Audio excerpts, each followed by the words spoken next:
சினிமாவில் ஸ்டண்ட் கலைஞராக வாழ்க்கையை தொடங்கி பொன்னம்பலத்திற்கு சரத்குமார் நடித்த நாட்டாமை படம் ஒரு பெரிய திருப்புமுனையாக அமைந்தது. அந்த அட்டகாசமான வெள்ளத்தனத்தை வெளிப்படுத்திய பொன்னம்பலம் தமிழ் மட்டுமல்லாது மலையாளம், தெலுங்கு, ஹிந்தி என பல மொழிகளில் நடித்துள்ளார். சிறுநீரக கோளால் பாதிக்கப்பட்ட பொன்னம்பலம் அதற்கு சிகிச்சை பெற்று வருகிறார். அப்போது அவர் வீல் சேரில் இருக்கும் வீடியோ ஒன்று வெளியாகி பலரை அதிர்ச்சியில் ஆழ்த்தியுள்ளது. பல திரைப்படங்களில் நடித்து வந்த பொன்னம்பலம் சிறுநீரக பிரச்சனை காரணமாக மருத்துவமனையில் அனுமதிக்கப்பட்டார். மருத்துவ செலவுக்கு பணம் இல்லாத நிலையில் தனக்கு உதவ வேண்டும் என வீடியோவில் பேசினார். அதன் பின் சரத்குமார் அவருக்கு முதல் நபராக உதவி செய்து பலரிடம் சிபாரிசு செய்தார். அதன் பின் தான் KS ரவிக்குமார், தனுஷ், அர்ஜுன், சிரஞ்சீவி என பலரும் பொன்னம்பலத்திற்கு உதவி செய்தார்கள்.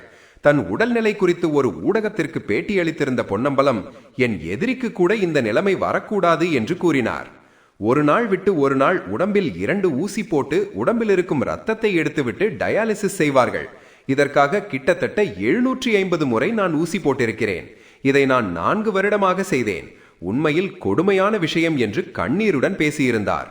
அவருக்கு சிறுநீரக மாற்று அறுவை சிகிச்சை செய்யப்பட்ட போதும் அவரின் உடல்நிலை முழுமையாக குணமடையவில்லை.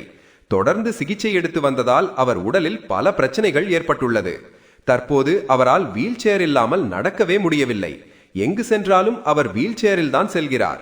அண்மையில் பொன்னம்பலம் வீல் சேரில் இருந்தபடியே நடனமாடிய வீடியோ ஒன்று இணையத்தில் வெளியாகியுள்ளது.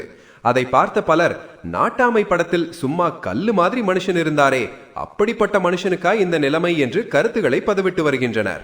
இன்னும் சிலர் இவர் விரைவில் குணமடைய வேண்டும் என்று மனமார்ந்த வாழ்த்துக்களை பகிர்ந்து வருகின்றனர்.